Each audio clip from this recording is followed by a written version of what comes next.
오늘의 사연 주인공을 모셔볼게요. 사연자님 안녕하세요. 안녕하세요. 제 이름은 모니카라고 합니다.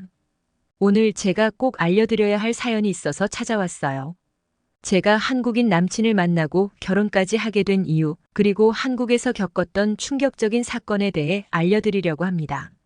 저는 버몬트주의 명문 기숙학교이자 가톨릭 학교에서 공부하고 자랐습니다.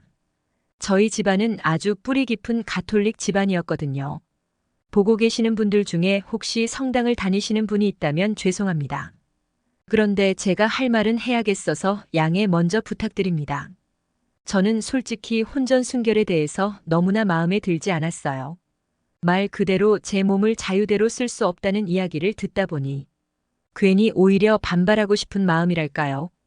그렇다고 해서 제가 남자를 막 만나고 다니는 해픈 여자도 아니었죠. 남녀공학이지만 그렇다고 남녀가 같은 기숙사가 아니었으니까 말입니다. 남자 사람 친구 정도는 있었어요. 그리고 저에게 고백하던 남자도 많이 있었어요. 그러나 저는 당시 또래 남자아이들에게는 전혀 흥미가 없었죠. 다들 빼빼 마르고 저를 휘어잡는 카리스마도 없었습니다.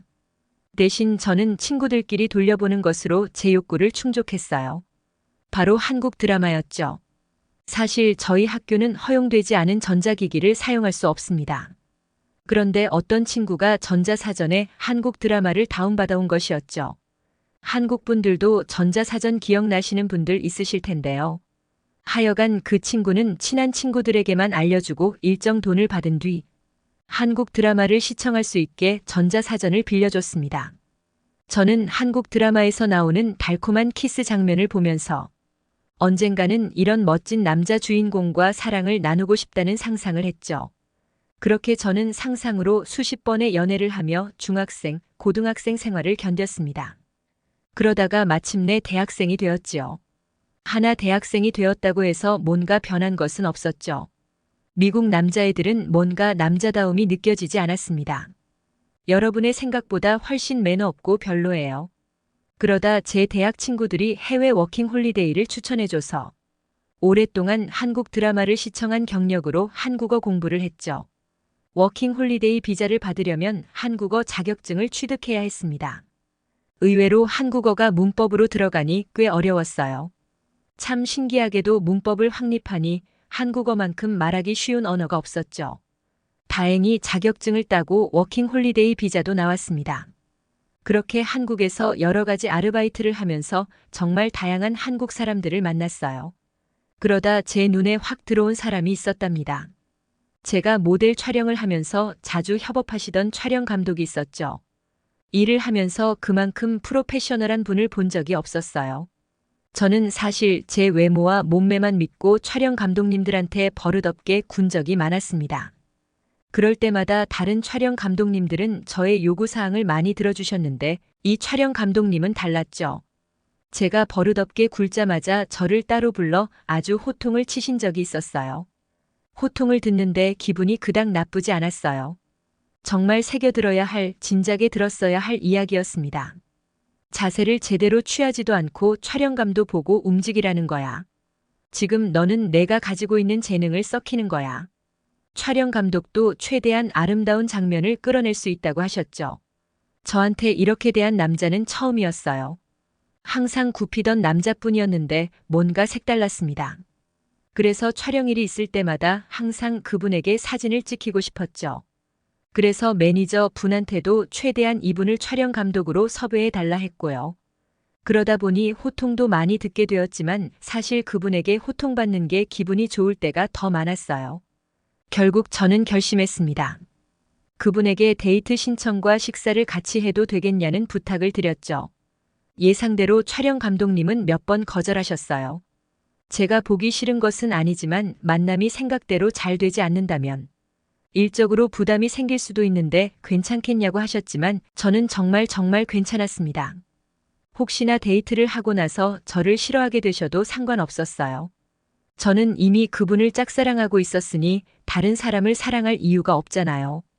제가 그런 식으로 말하니 촬영 감독님도 놀라시며 저의 데이트 신청을 받아들여 주셨습니다.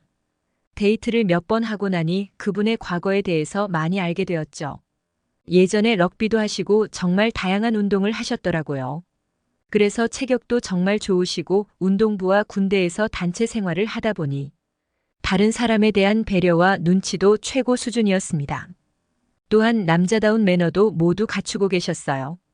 에스컬레이터를 올라갈 때는 여자가 먼저, 내려갈 때는 남자가 먼저, 식사 메뉴판도 제가 먼저 볼 수 있도록 돌려준다던가 자리도 창가가 보이는 자리에 제가 앉도록 배려해 주셨어요. 물론 요즘은 남녀 평등한 시대라지만 사실 이런 티나지 않는 작고 세심한 배려가 이분에 대한 많은 걸 알려줬죠. 그렇게 저는 그를 더욱더 사랑하게 되었고 마침내 제 처음도 그에게 허락할 수 있었습니다. 그렇게 저희는 연인이 되어 서울의 많은 명소와 거리를 돌아다녔어요. 경복궁도 가보고 남산타워도 가보고 신촌과 홍대, 이태원까지 모두 갔죠. 자주 놀러 다니다 보니 사랑을 나누는 일도 많았고 살도 좀 찌는 것 같았습니다. 그래도 제 남자친구는 기분이 그렇지 않다고 누가 봐도 저는 날씬하다고 말해줬어요. 그렇게 모델 일을 하고 있던 도중 사단이 났습니다. 남자친구와 사귄 이후 뭔가 기운이 허한 때가 많아졌긴 했지만 일하는 데는 지장이 없었어요. 그런데 당시 봄에서 여름으로 넘어가는 시기에 야외 촬영이 있었는데 그때 제가 서 있지 못하고 결국 풀썩 쓰러지면서 정신을 잃었습니다. 정신을 잃고 나서 눈을 뜨니 남자친구가 제 손을 잡고서 안타까운 표정으로 저를 보고 있더라고요. 그리고 제 팔에는 영양수액이 꽂혀 있었는데 약간 입에서 피맛이 나는 게 코피도 좀 흘렸나 싶었습니다. 남자친구는 너무 걱정하지 말라고 큰 병에 걸린 건 아니니까 괜찮다고 했죠. 그래서 안심하고 있었는데 의사 선생님이 들어와 충격적인 말씀을 하셨어요. 축하드려야겠네요. 임신하셨습니다. 저는 뭔 황당한 소리인가 싶었어요. 저희는 할 때마다 피임을 꼬박꼬박 했거든요. 남자친구도 깜짝 놀란 얼굴로 의사 선생님의 설명을 들었죠.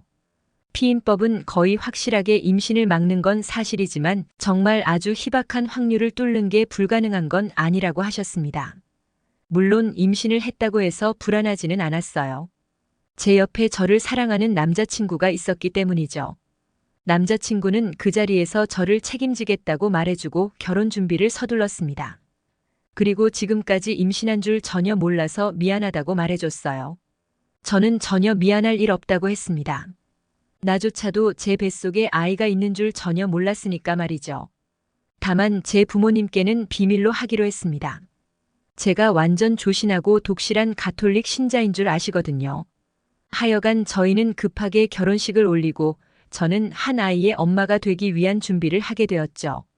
피팅 모델 일을 그만두고 충분히 영양분을 섭취하며 남자친구 집에 함께 살면서 좋은 감정을 유지하려 애썼습니다.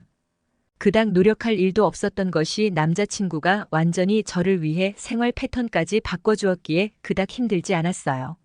친한 친구들과의 술자리를 포기하고 저와 함께 있는 시간을 더 늘리기 위해 노력해주는 모습을 보면서 역시 나의 남자 보는 눈은 틀리지 않았다는 생각이 들었지요.